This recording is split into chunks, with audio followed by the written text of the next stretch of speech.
On December 6, 2005, I suffered my first stroke. My name is Nancy Magrini Cavallone, and I am a survivor. On August 28, 1972, I was born a survivor. My name is Robin Musmano. On February 6, 1998, I died.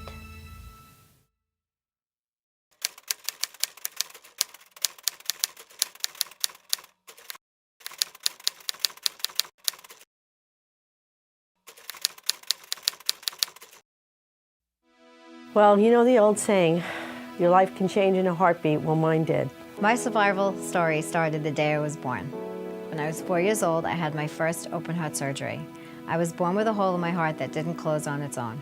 My sudden cardiac arrest happened on February 6, 1998, while I was celebrating my 48th birthday at a restaurant with my husband and my two friends. I woke up that snowy morning and I remember it very clearly. I had gone up to get to the bathroom and my arm was numb and I couldn't understand what was going on, but okay, I fell out of bed, you know. I looked at the clock, it was like 3:38 in the morning, and I went back to sleep. I woke up around 7 a.m. My entire left side was numb. It was dead, there was no feeling at all. At this point, I knew it had happened. I knew I had had a stroke. So I dragged myself across the bed to get to the phone and to call 911 to get help. I went on to have many, many procedures and many, many surgeries. I never knew I was a survivor or a fighter. I thought it was normal, everyday life. When I was in my 20s, I started getting palpitations and not feeling well. And when I told the doctors, they told me it was because I was in my 20s. And I would not take that for an answer. So after a few searches for new doctors, I was in arrhythmia and I needed to have an ablation. I did okay for the next 5 years, was still symptomatic here and there. And when I was in my 30s, I had my first mitral valve repair. Unfortunately, it didn't hold. Within 2 years, I was back in the hospital for a mitral valve replacement, which put me into heart block, which gave me a pacemaker.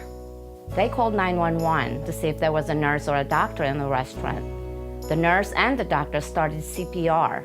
A police officer came in to the restaurant with an AED and defibrillated me twice before he got my heartbeat to go into normal rhythm. The ambulance had arrived. They had taken me to the hospital and confirmed that I in fact had a stroke. At this point, the hospital had to teach me how to walk, how to dress myself, how to coordinate my limbs, like a 2-year-old. I did okay for about 2 years, and then I went back into heart failure. With the help of some medication, I did okay and bounced back. And then again this past summer, I went into congestive heart failure and got a defibrillator with a new pacemaker. I now take 9 pills a night, every day, and I pray for the best.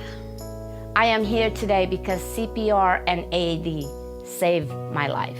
I am very lucky because of the American Heart Association's chain of survival was carried out smoothly. It's been a long journey, but the journey is not over. I'm thankful for the American Heart Association for all the advancements they have made.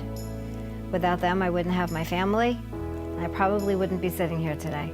I've made it my mission to help others and have donated 15 defibrillators in the community because if only one life is saved, it is well worth it. I will continue to always speak about stroke and heart attack to make sure other people know and are aware that there is hope and you can be very positive and you can survive. My story goes on and always will. Congenital heart disease is a lifelong survival story that I will continue to fight and I will never give up.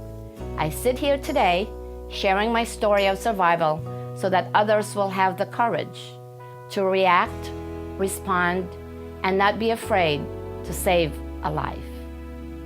And I am very happy today to be here, to be able to share my story with you as a survivor. And my why is that my dad passed 38 years old, and I had my stroke at 48.